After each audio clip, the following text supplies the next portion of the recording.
Good evening, my fellow Americans, friends. In my role as acting president for our beloved John McCain, in his time of ill health and coma, I have some business to address with you. Firstly, I have put Air Force One up for sale on eBay. This is a warning to any phony bids like that little punk in Delaware that tried to rip me off on Alaska's jet. Read my lips. I will have the Secret Service on your doorstep in a heartbeat if you even try to bid on Air Force One.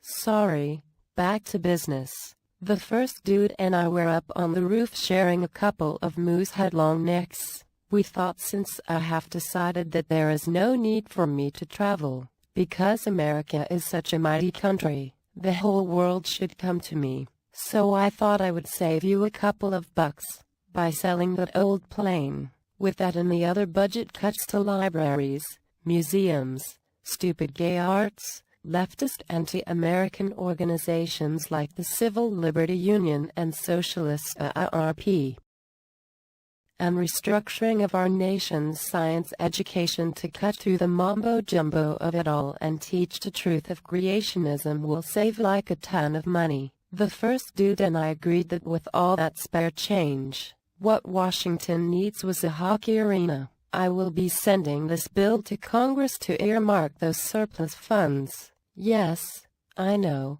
Congress. My fellow Americans, friends, I am here to say that we need to do something about those lazy and no-good layabouts. Secondly, let me say that the lying, liberal press, like the Wall Street Journal, are trying to scare you, my fellow Americans. I am not going to abandon President McCain's very successful economic program of teaching underemployed citizens in how to sell on eBay. I believe that this will prove to be just what our economy needs in 2010. I totally support our beloved leader's welfare to eBay millionaire program. I urge all the states to implement this program along with President McCain's initiative to have the community colleges across America to join in his corporate-sponsored retraining programs.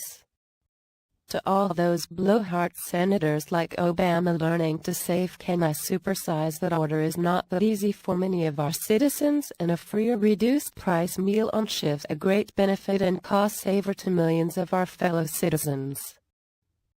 Thirdly, Congress, yes, my friend, you may be saying can't live with them but can't live without them. That may not be true. My senior advisor, Carl Rowe, and my lawyer, Mr. Gonzalez, says that they have found a loophole in the law that says yes, we can legally live with them. The first dude and me will be studying Carl's plan. What a smart man. I will keep you updated because we cannot reform this nation without getting rid of the problem. I have determined, like our great last president, George Bush, that without Congress, I can cut through the mumbo-gumbo and keep my promise to reform your government. Do not be swayed away from the rightness of our purpose. Remember, God is with us. He wants me to change America back to what He meant it to be. Separate but equal, worked, was fair. Communists and left-wing troublemakers were put in jail to protect you from their endless complaining. Let us follow this vision back to the time of the 1950s, just as God has told me He wants us to do. Do you really want to go against God? Of course not. Then, my fellow Americans, friends, I will continue to push forward our beloved leader's vision and follow the holy path that God has presented to us, your champions. Good night and enjoy the rest of American Idol. You didn't miss much. That little, fat kid with that long, dirty hair was trying to sing Nearer to My God Be Thee. I sure am.